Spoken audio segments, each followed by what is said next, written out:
ప్రతీదీ ఫ్రీగా రావాలి అని అనుకునే ఆలోచన అంత మంచిదేమి కాదు. ఫ్రీగా రావాలి అని అనుకోవడము, లేదా ఉన్న దాంట్లో చాలా తక్కువకొచ్చేయాలని తాపత్రయపడడము, ఇలాంటివన్నీ మీ లోపల క్యాపబిలిటీస్‌ని తగ్గిచ్చేసి, మీ సామర్థ్యాల్ని తక్కువ చేస్తాయి. సబ్‌కాన్షియస్ మైండ్‌కి మీరెప్పుడు ఉన్నతంగా ఉండడం అనేది అలవాటు చేయండి.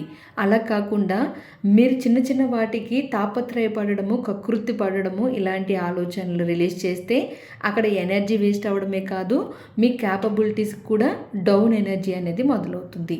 సో అందుకని ఈరోజు నుంచి ఫ్రీగా వచ్చే వాటికి దానిలో ఖచ్చితంగా మీకు ఉపయోగపడేది అవతల వాళ్ళు ఇష్టంగా ఇచ్చేది అయితే యాక్సెప్ట్ చేయండి ప్రేమతోటి. కానీ మీరే తాపత్రయపడి దాన్ని పొందాలి అని అన్నెసరిగా ఎనర్జీని వేస్ట్ చేసుకోవద్దు. అలాగే మనీ విషయంలో, ఖర్చుల విషయంలో భయపడొద్దు. నేను ఈ విధంగా ఉంటానన్న వాళ్ళు కింద కామెంట్స్‌లో టైప్ చేయండి. Thank you.